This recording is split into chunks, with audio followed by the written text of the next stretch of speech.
ঢাকার এক শান্ত দিন। সময়টা এমন যেন আকস্মাৎ ভূমিকম্পের আবির্ভাব হবে আর সমস্ত কিছু তছনছ করে দিয়ে যাবে।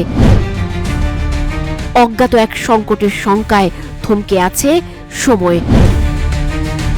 দেশ এখন আর কেবল রাজনৈতিক দোলাচলে নয়, এক গভীর ছায়াযুদ্ধের মধ্যে ঢুকে পড়েছে। 10 মাসের অন্তর্বর্তী শাসন ব্যবস্থা এখন যেন এক জ্যামিতিক গোলকধাঁধায় রূপ নিয়েছে, যেখানে সমাধান নয়, জটই বাড়ছে। তবে স্বভাবতই প্রশ্ন উঠছে, এই জট কেন বাড়ছে আর কারা বাড়াচ্ছে? একসময় যিনি ছিলেন জাতির নোবেলজয়ী আশা, আজ তাকেই পেশ করা হচ্ছে আস্থাহীনতার প্রতীক হিসেবে। যে কণ্ঠে শান্তির বার্তা, সেই কণ্ঠেই এখন শোনা যাচ্ছে হতাশার ধ্বনি। RICL TMX, যুগের পর যুগ স্থাপনা থাকে মজবুত।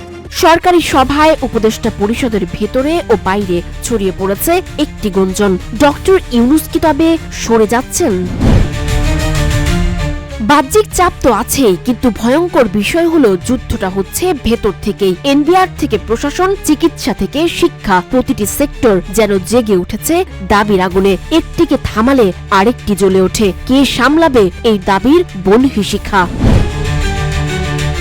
সরকার, সেনাবাহিনী আর বিএনপি, তিনটি অদৃশ্য ঘূর্ণি বাতাসে আটকে আছে রাষ্ট্রযন্ত্র। কার হাতে আসলো চাবিকাঠি? বিএনপি একদিকে চাইছে ডিসেম্বরের মধ্যেই নির্বাচন, অন্যদিকে সেনাপ্রধান ওয়াকারুজ্জামানের বক্তব্য যেন ছুড়ে দিচ্ছে কূটনৈতিক বারুদের ইঙ্গিত।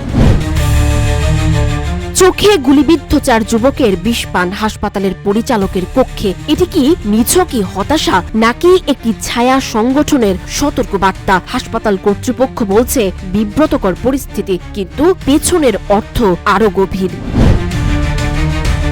ভারত সীমান্তে বাড়িয়েছে পুশিন, পাকিস্তান নিয়ে ব্যস্ততা শেষে আবার নজর বাংলাদেশে। এই মুহূর্তে ভারতের আগ্রহ কি শুধুই নিরাপত্তা, নাকি রাজনৈতিক পুনর্বিন্যাসের ভূমিকা? এবং শেখ হাসিনার বিচার কেবল একক মামলা, নাকি বৃহৎ পরিকল্পনার অংশ?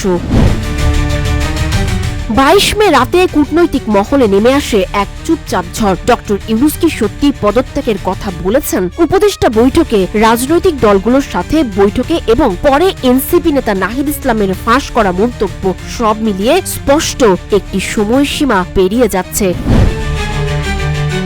বিএনপি বলছে সরকার পতন নয়, নিরপেক্ষতা চায়, অথচ ছোট ছোট দলগুলোর নেতারাও এখন গলা চড়িয়ে কথা বলছেন। প্রশ্ন উঠছে, ডক্টর ইউনূস কি কেবল ছায়া প্রধান, নাকি একটি ব্যর্থ অন্তর্বর্তী সময়ের প্রতীক? এই অন্তর্বর্তীকাল কি কেবল একটি রাজনৈতিক ব্যর্থতা, নাকি রাষ্ট্রীয় পরিকল্পনার ব্যাকফায়ার? সময়ের দরজায় এখনো তালা, আর তালার ওপাশে অপেক্ষা করছে হয় একটি নির্বাচনের সকাল, নয়তো একটি অনিশ্চয়তার রাত।